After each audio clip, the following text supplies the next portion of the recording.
ಏನೋ ನಟಿ ರಮ್ಯಾಗೆ Darshan fans comment ವಿಚಾರಕ್ಕೆ ಸಂಬಂಧಪಟ್ಟಂತೆ ಎಲ್ಲ ಕಡೆಯಿಂದಲೂ ಕೂಡ ಬಹಳಷ್ಟು ವಿರೋಧ ವ್ಯಕ್ತವಾಗ್ತಾ ಇದೆ. ಇವರೇನು ಮನುಷ್ಯರ ಏನಿವರು ಅಂತ ಕೇಳ್ತಾ ಇದ್ದಾರೆ ಪ್ರತಿಯೊಬ್ಬರು. ಸೊ ಇದೇ ವಿಚಾರಕ್ಕೆ ಸಂಬಂಧಪಟ್ಟಂತೆ ಯದುವೀರ್ ಅವರು ಕೂಡ ಪ್ರತಿಕ್ರಿಯೆಯನ್ನ ಕೊಟ್ಟಿದ್ದಾರೆ.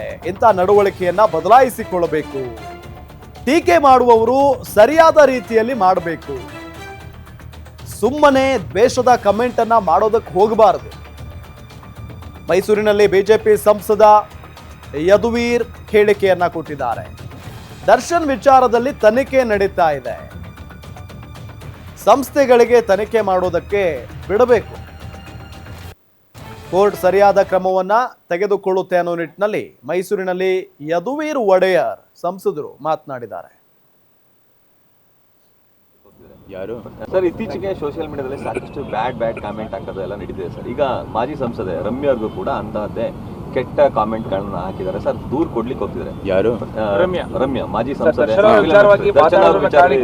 ದರ್ಶನ್ ಫ್ಯಾನ್ಸ್ ಗಳು ರಮ್ಯಾ ಅವರ ಒಂದು ಟ್ವಿಟರ್ ಇರಬಹುದು, ಪ್ರತಿಯೊಂದು ಅದಕ್ಕೆಲ್ಲರಿಗೂ ಕೂಡ ಕೆಟ್ಟದಾಗಿ ಕಾಮೆಂಟ್ ಹಾಕೋದು ಅಥವಾ ಅವ್ರ ವಿರುದ್ಧ ಮಾತಾಡೋದು ಇರುತ್ತಾ ಮಾಡ್ತಿದ್ದಾರೆ ಸರ್. ಈ ಸಾಮಾಜಿಕ ಜಾಲತಾಣದಲ್ಲಿ ನಾವೆಲ್ಲರೂ ಇದನ್ನ ಅನುಭವಿಸ್ತೀವಿ, ಇದನ್ನ ಎದುರಿಸಬೇಕಾಗಿದೆ. ಇದಕ್ಕೇನು ಅಂಥ ಒಂದು ದೊಡ್ಡ ಪರಿಹಾರ ಇಲ್ಲ. ಯಾಕಂದರೆ ಎಲ್ಲರಿಗೂ ವಾಕ್ ಸ್ವಾತಂತ್ರ್ಯ ಇದೆ. ಸಾಮಾಜಿಕ ಜಾಲತಾಣದಲ್ಲಿ ಡಿಜಿಟಲ್ ವರ್ಲ್ಡಲ್ಲಿ ವಾಕ್ ಸ್ವಾತಂತ್ರ್ಯ ಭಾಳ ಒಂದು ರಕ್ಷಣೆ ಮಾಡುವಂಥದ್ದು ಒಂದು ಕ್ವಾಲಿಟಿ. ಯಾಕಂದರೆ ಅದರ ಮೂಲಕ ನಾವು ನಮ್ಮ ನಿಜವಾದಂಥ ಆಲೋಚನೆಗಳು ನಾವು ಮಂಡಿಸ್ಬೋದು. ಆದರೆ ಅದು ಒಂದು ಕಡೆ ಅದು ಒಂದು ಸಕಾರಾತ್ಮಕವಾದಂಥ ಒಂದು ಕಾನ್ಸೆಪ್ಟ್ ಇದ್ದರೆ, ಈ ಕಡೆ ಅದರ ದುರ್ಬಳಕೆನೂ ಆಗುತ್ತೆ.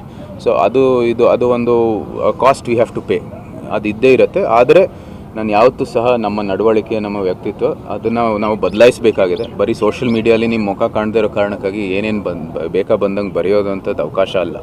ನಾವು ವಿದ್ಯಾಭ್ಯಾಸ, ಶಿಕ್ಷಣ ಇದೆಲ್ಲ ಹೆಚ್ಚಿಸಬೇಕಾಗಿದೆ. ಮತ್ತು ನಮ್ಮ ನಡವಳಿಕೆ ಯಾವ ರೀತಿ ಇರಬೇಕು, ಟೀಕೆ ಮಾಡಿದ್ರೂ ಸಹ ಯಾವ ರೀತಿ ಅದು ಇರಬೇಕು ಅಂತ ಅದು ಸರಿಯಾದ ರೀತಿಯಲ್ಲಿ ಮಾಡಬೇಕಾಗಿದೆ. ಸುಮ್ಮನೆ ದ್ವೇಷ ಅಥವಾ ಅಸೂಯೆಗಳು ವ್ಯಕ್ತಪಡಿಸೋದು ಸರಿಯಲ್ಲ.